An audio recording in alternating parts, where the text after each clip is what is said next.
Hey, what's up guys? This is Team Hard Life Captain Alberto Zertuche. We're still on the beach, still going through the videos and saying whatever knowledge we can pass with everybody, and it is really being something. We've already landed 2 sharks as you've seen the videos, and actually the night video, that one is actually from tonight, so y'all got a little forward advance of what was to come for us. And this is after a super long day of hard fishing, and you'll understand why. It was, yeah, we put in some work. So here I am getting ready to take out some more bait and get ready for it. Gotta bite. I think I got a lot of stress on my mind. It's a nice day to go. Yeah, I got a line. I'ma call the whole team.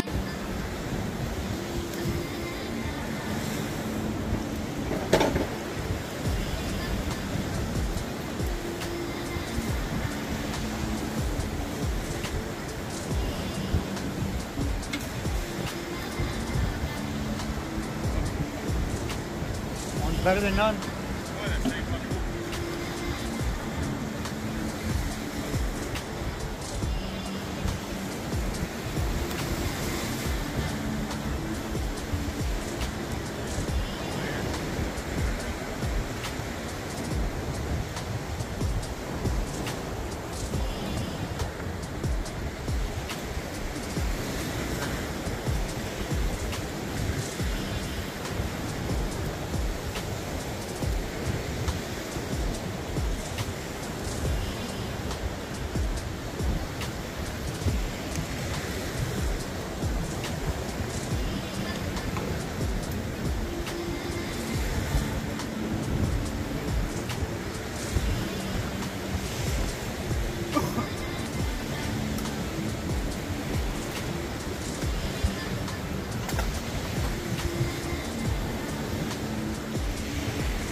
Alright, now that I got the bait on the kayak and I'm rigged up, now I gotta track through the first gut because the first sandbar is only like 6 to 8 inches deep, so it would be a waste of my time to get on the kayak, to get off the kayak, to pull it again when I can just walk it all the way through.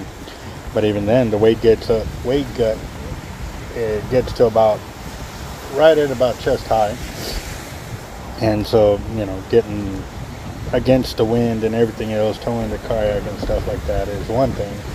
But now it's getting deep enough so that way I can just engage the pedal drive, so that way I don't have to actually use the paddle, and just go ahead and rock and roll, get to the deep as quickly.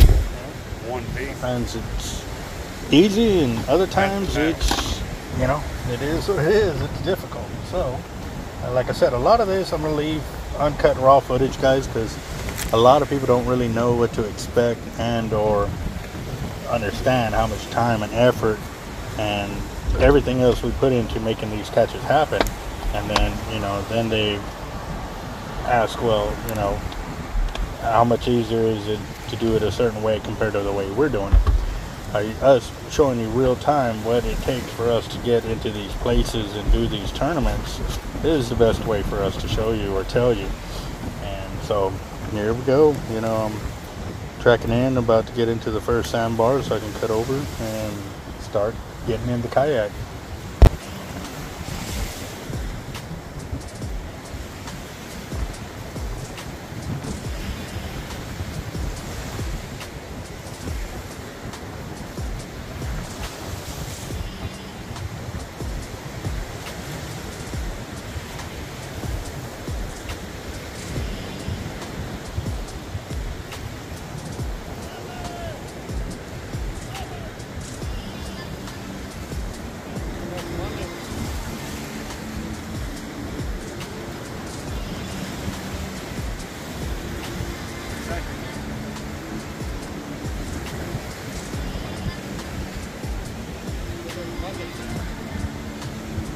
I found that screwdriver.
Well, as you can see, I'm headed off into the deep.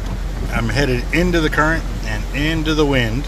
And yes, we did find out that the current was rolling the opposite direction.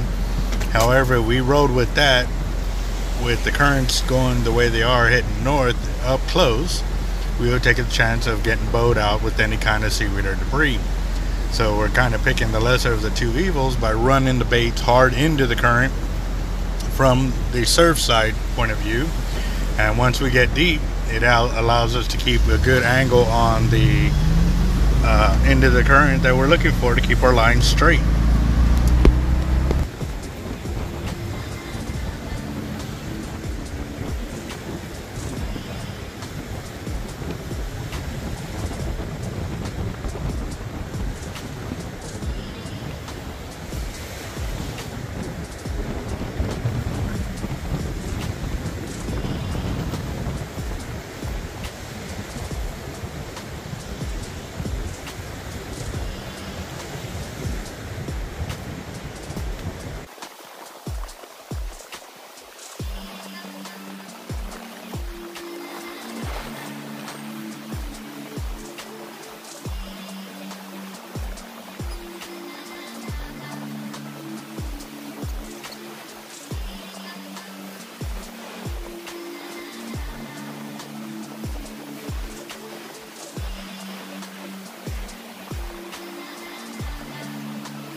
Definitely making it back through the surf is the tricky part.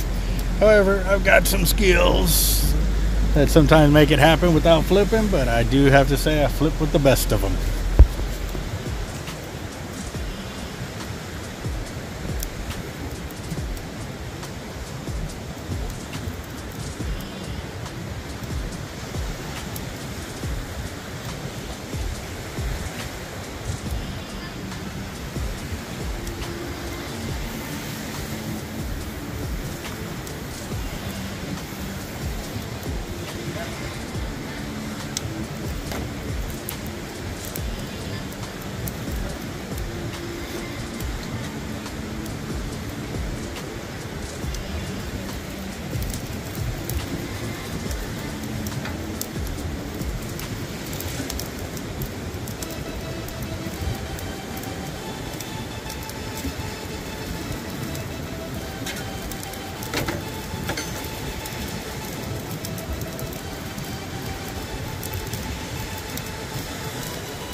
Oh yeah, yeah. I didn't really care for that. See you clean back.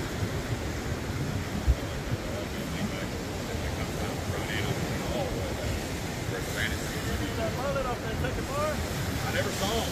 Dude, it was. That's what I was worried about. As you went out, and as you went out, they kind of moved. By the time I got out there, they were gone. Oh, well, that's why I went that way.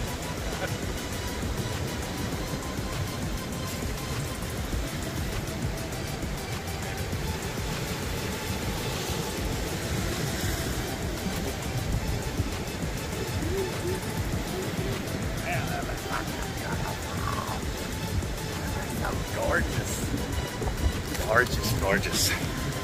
Look at those rods. Look at that spread. Oh yeah, wait, hold on. Hold on, hold on. Why does it look like that? Oh, top one may be drifting or got picked up already. Hold on, let me check that. Because they were perfectly spread when I walked up. The 130? No, not the 130. Yeah, that's the one that's drifting now. Look, it was perfectly spread out.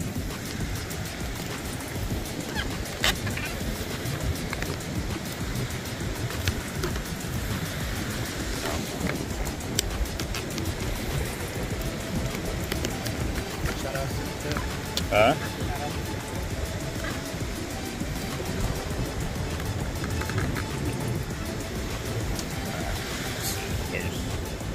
Shout out to the cook. It calmed down big time.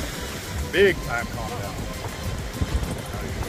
It's gonna keep dropping all day. I looked earlier, it dropped all the way to 10 or midnight or something. Then it started to come back in. Something like that. That's another important thing, guys, is communicate between you and your teammates of what's happening out there. Since you're the last one to get off the kayak, you know, just give them an up-to-date report of what's going on. Because with the tides coming in and going out and the wind switching direction on us, it was definitely changing up the way the surf conditions were being.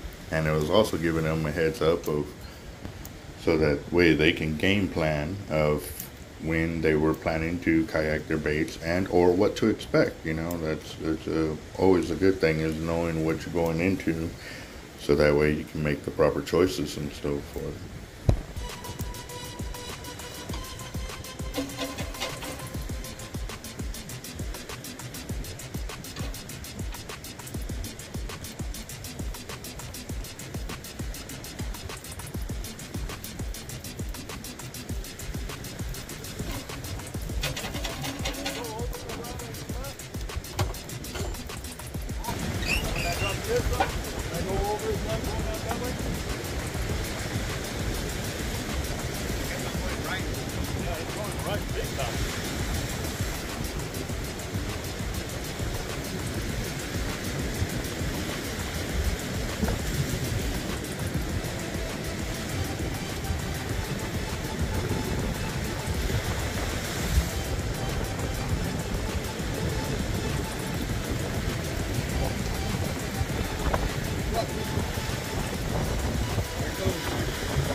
It's calming down big time. From earlier to big time calm. Isn't it number 9? What? That or push, we go right. I just put in the back of this left. I just have over here. That's right.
Better?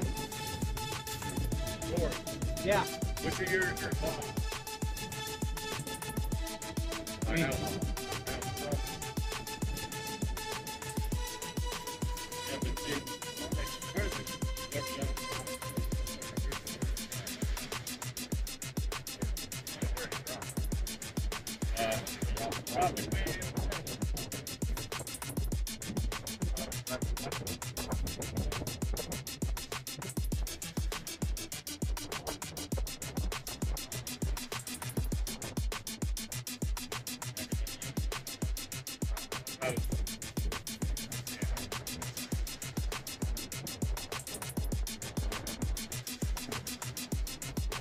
It looks like a lot of line off, but it's just bad go.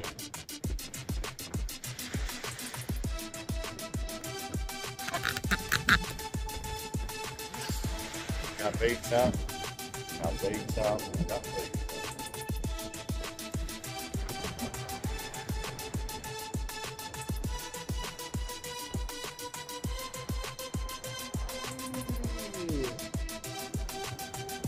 Got rolling on probably 2 hours of sleep. No, dude, my back kept cramping up on me in the chair, so I finally slept up there. And when I finally, like, once it subsided, I finally slept maybe an hour. No, maybe an hour, because it was already getting daylight. Yeah. I was like, oh, man, I got to get some sleep. Like, I have to, though.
So with the guys, they were talking about that we could add more PVCs. That was their original plan, was to add PVC so that way on the rack they could add more fishing rods, because they still had a few to get out.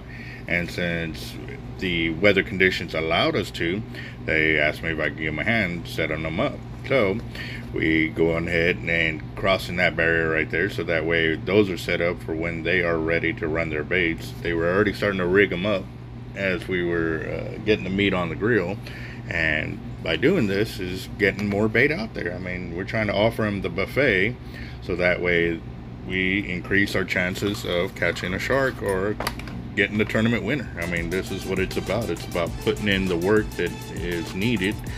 And yes, I mean, I hear of crews that go out there and they can only keep one rod in the water and stuff, and that is lovely. That really is. I mean, I've been there where I ran a bait, came back, I went to run my second bait, my first rod takes off, come back, I get on that one, my second rod takes off, and I'm back and forth like that. I've been there, I've seen it. Yeah, I know it can be done, but right now it's not being done, so we are taking it to the next level by putting more bait out there, checking the distances that we're doing it.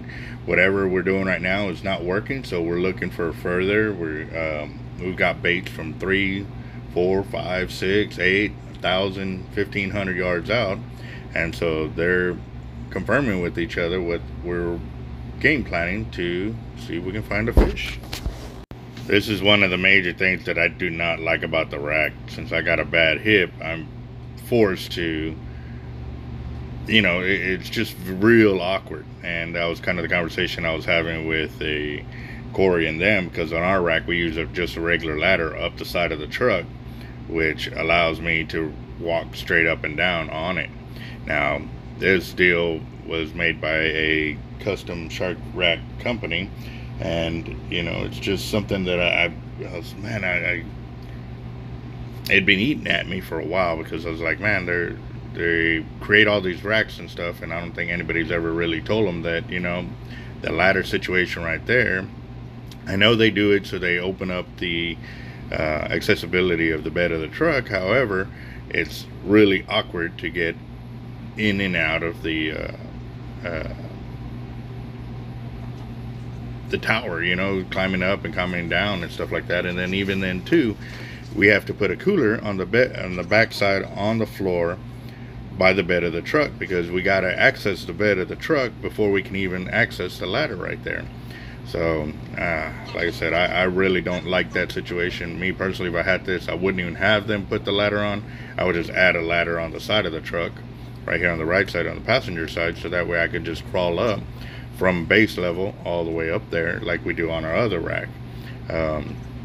Save funding and probably save some other stuff, but it's just something that I would do on a situation like this, especially like I said, in the condition that I'm in, you know. And then too, I know when I'm extremely kayaked out, trying to get up there is a major hurdle to get over.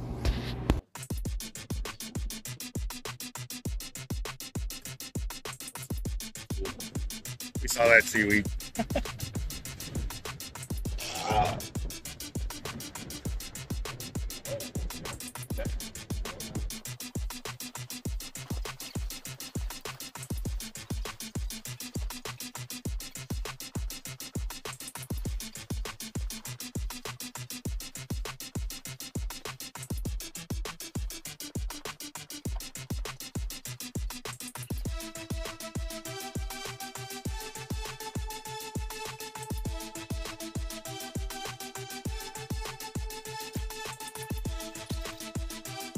All right, so as part of every, you know, cycle of running baits, you know, everybody takes turns helping each other out, running bait, holding rods, and, you know, just every part of the camp, you know, everybody has some way to pitch in to help out.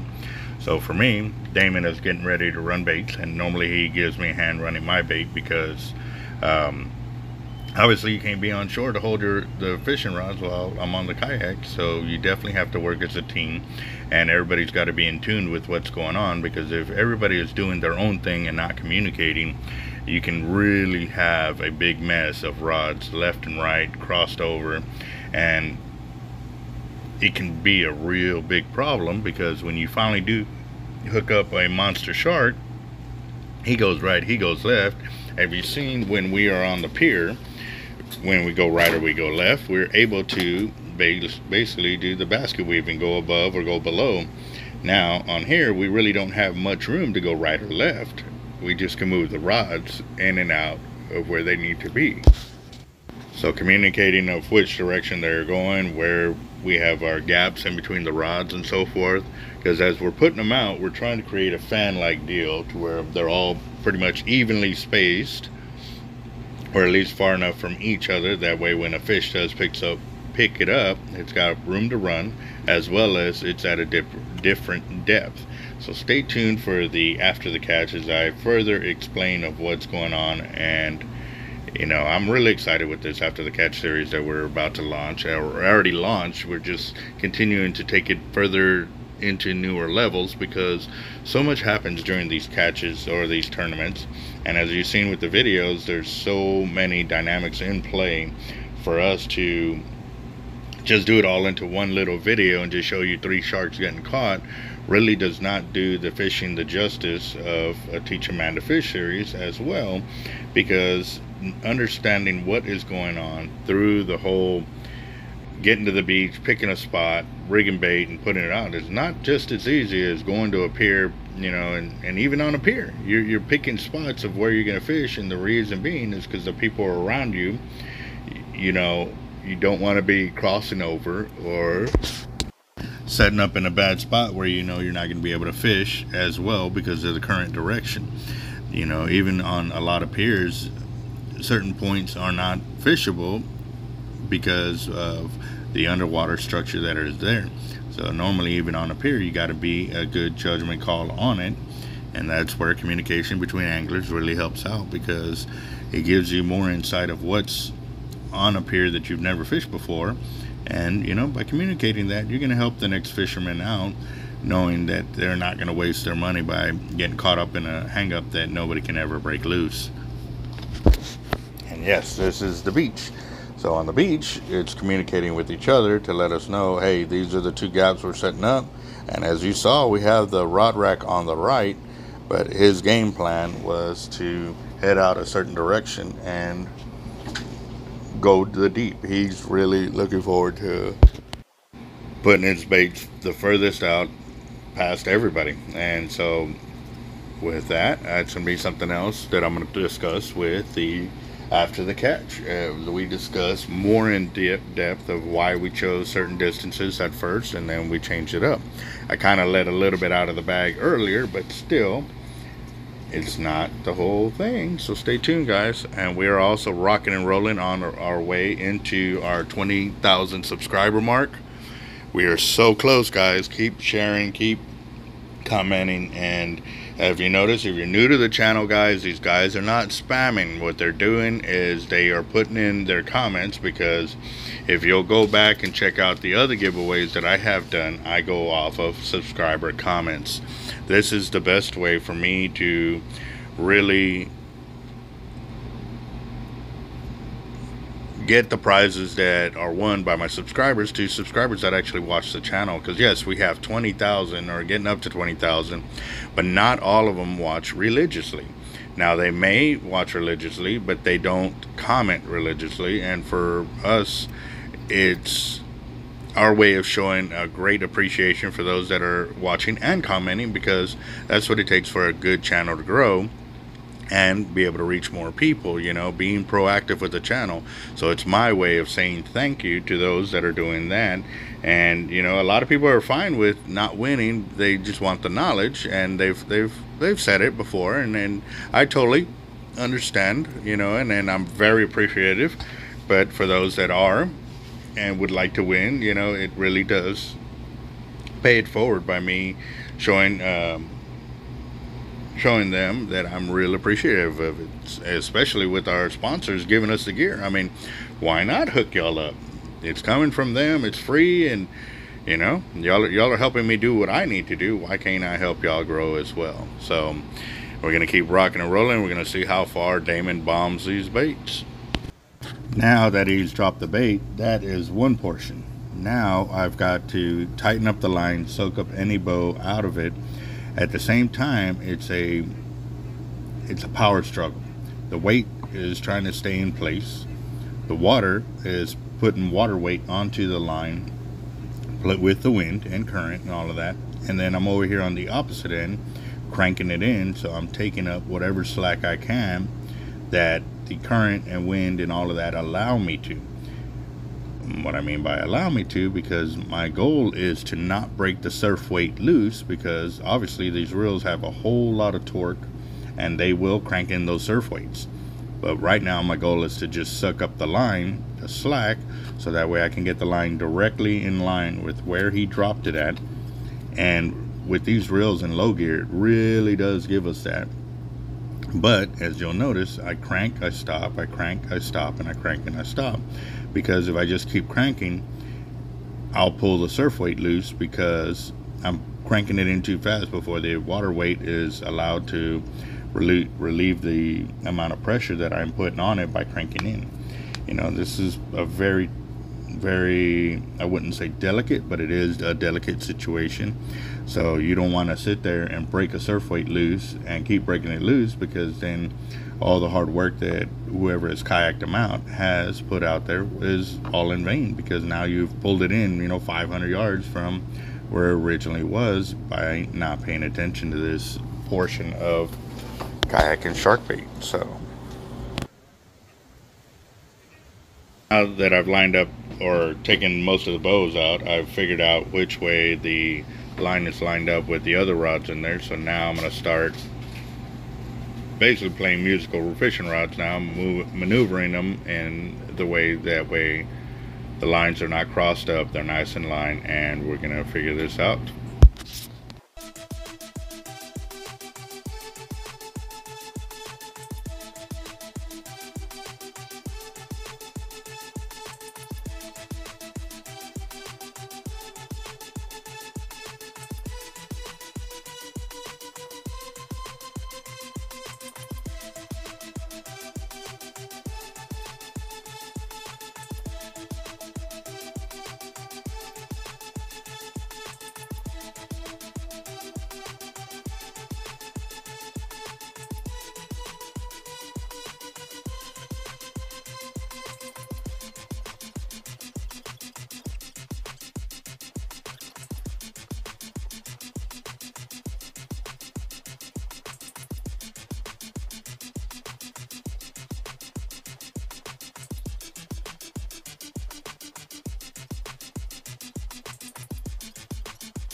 Like I said, it'll drift and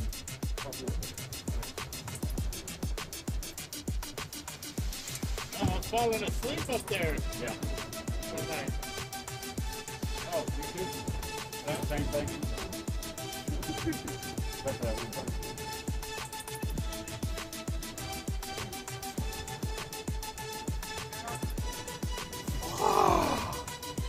Huh? Yeah, I'm gonna grab it.